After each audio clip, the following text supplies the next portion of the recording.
The summer I learned to listen began on the quay, where the nets hung heavy with salt and the boats rocked like slow sleepers in their draws of water. I was 10, with skinned knees and a pocket full of marbles that rattled every time I walked too fast. My grandmother, old as the harbour itself, wore her sun-bleached apron as if it were a flag she carried into every day. She called me to sit on a wooden crate that smelled of dried fish and old varnish, and there, in the hush between gulls and the distant church bells, I learned to listen with more than my ears. The village woke in a choreography of small sounds. The bell above the bakery gave a peach syrup yelp at 8 in the morning, and bread steam rose in pale curls from the door, as if the sun had a nose for baking. The boatmen spoke in weathered whispers, trading rumours and rope-worn jokes, their voices thin as threads over the water. The harbour itself breathed a rhythm of swells, purring against the pilings, the slap of a gull's wing, the soft clink of glass bottles rattling in a crate. And then there was grandmother's voice, low and patient, telling me to lean closer, to hear the world not as it shouted, but as it leaned into a quiet corner of the day. We spent long afternoons walking along the Quay, the air tasting of seaweed and lemon, from the little cafe where the night market began when the sun loosened its grip on the horizon. She wore her hair in a neat coil at the nape of her neck, and her fingers moved with the deliberate calm of someone who has counted nets and tides for more summers than I have memories for. She would point to a line of boats and say softly, "Listen," and I would strain to hear what she heard, the way the wind twitched at a flag, the far-off whistle of a steamship, the way a rope sang when your hand brushed its coil just so. What I heard, I didn't yet fully understand. A sort of music lived in the harbour's ordinary chores, the rasp of a sail against a mast, the dull thud of a boy dropped into the water, the murmur of a fisherman telling his boy to wait a moment before casting. Grandmother spoke little of grand plans or heroic feats, but she had a way of lifting the curtain on ordinary life until I could see what lay behind it, the patient, stubborn beauty of routine. She would place a cool stone in my hand, warm from the sun, and say, "If you press a memory like this, it will tell you what's true." So I pressed it, and the memory imprinted itself, not as a single event, but as a way of listening.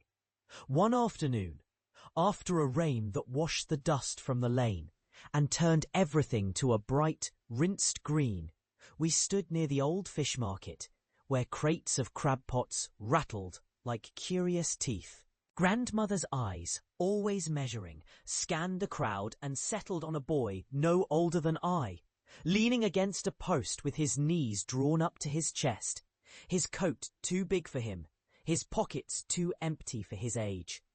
He watched the men barter, watched the nets hauled by gloved hands, watched the sea swallow and spit the day back out. He did not smile. He did not glare. He studied the world the way a patient doctor studies a stubborn ache, with a quiet request for more time. Grandmother spoke to him, not as a stranger, but as someone who understood the long, slow curves of need. She bought 2 oranges from the stall and asked me to share one with him, a simple act that felt like crossing a river with one foot on each shore. The boy's name was Thomas, a word that tasted of rain and old boots. He told us he lived in a house that smelled of washing on Sundays and no work today in the afternoons, because his father was gone to travel for months and his mother worked 2 jobs to keep a roof and a small flame of heat in the stove. He poured out a hunger I could not name, the ache for someone to see him, to hear him, to believe that his life could hold more than this waiting. We ate oranges on the curb, and grandmother, with the mercy and gravity of someone who has learned to measure a life by the weight of its needs, listened. She did not rush him to gratitude or promise him a miracle. She simply offered him company, a presence that did not hurry away when the street grew loud or when the old harbour muttered with its own old pain. Thomas smiled once, just a small, frightened tilt of his mouth, and I learned something important that day. To listen is to give another person room to be seen. That moment did not arrive like a thunderclap.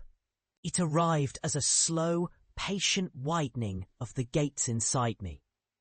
I found myself noticing the way a child's shadow stretched along a wall at dusk, the way the rain's memory dampened the scent of fish and brick, the way a grandmother's hands could turn fear into a quiet courage by simply being present.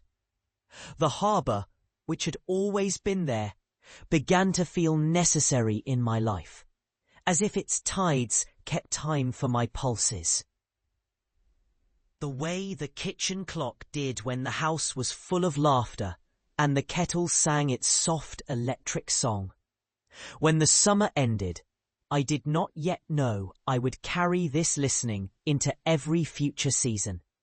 I only knew that I could be unafraid to hear another person's slow truth, to honour the small, ordinary disclosures that people offer when they feel safe enough to unburden.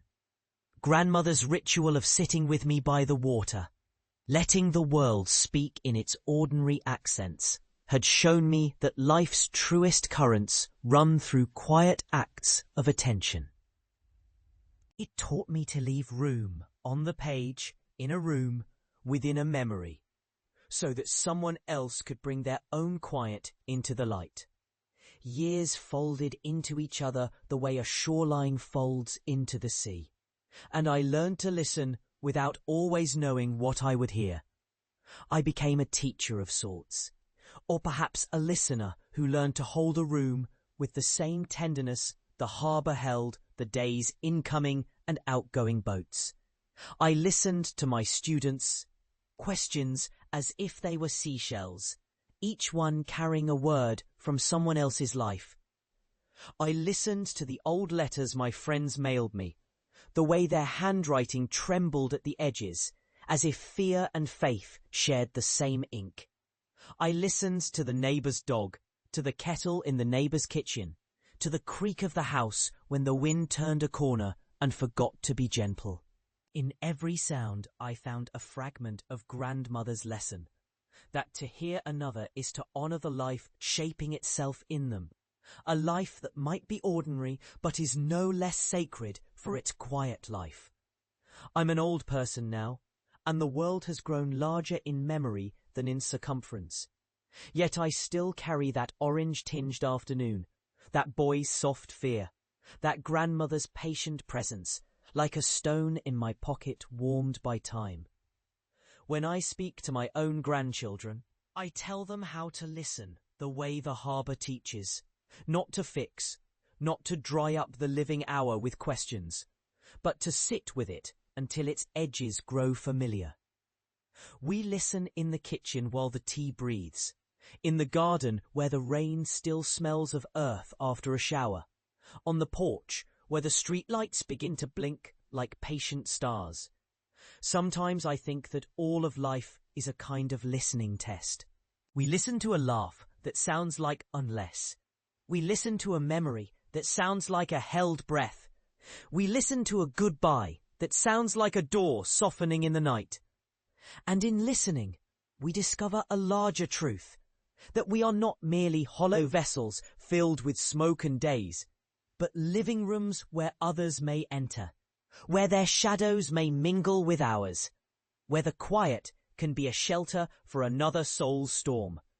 The harbour remains, not as it was, but as a memory that keeps its shape in the shape of me. The nets still swing at the dock in my mind, the boats still tremble at dawn, and the scent of salt and old rope comes back with a tenderness that makes me almost believe I can hear the past sigh with relief at being remembered. Time has a way of thinning all the bright things, as it would thin a bolt of light through a stained glass window. But meaning does not vanish. It gathers like the shells a child once pressed into a jar for safekeeping. Each one a small report that life was here, that it mattered.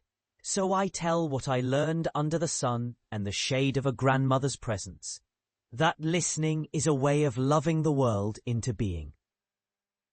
That ordinary moments carry an extraordinary gravity when held with care, and that a life well remembered is a life that has learned to give attention as freely as it took it. The memory helps me stand straight when the days grow heavy, the way the old boat stands tall against a squall, braced by ropes and faith. If you listen long enough, you hear the harbour forgive you for every hurried step you ever took away from it. If you listen long enough, you hear your own heart recall the narrow path by the water where your voice learned its first trustworthy whisper. And if you listen long enough, you learn to say thank you to the quiet, to the patient, to the world that showed you, through simple acts, the kind of courage you carry into adulthood with your first honest, unguarded hope. Time may pass, but meaning endures, cherished like a familiar sound carried from one generation to the next. A quiet song that begins in a place where the sea meets the land and ends in a home where the heart remembers to listen.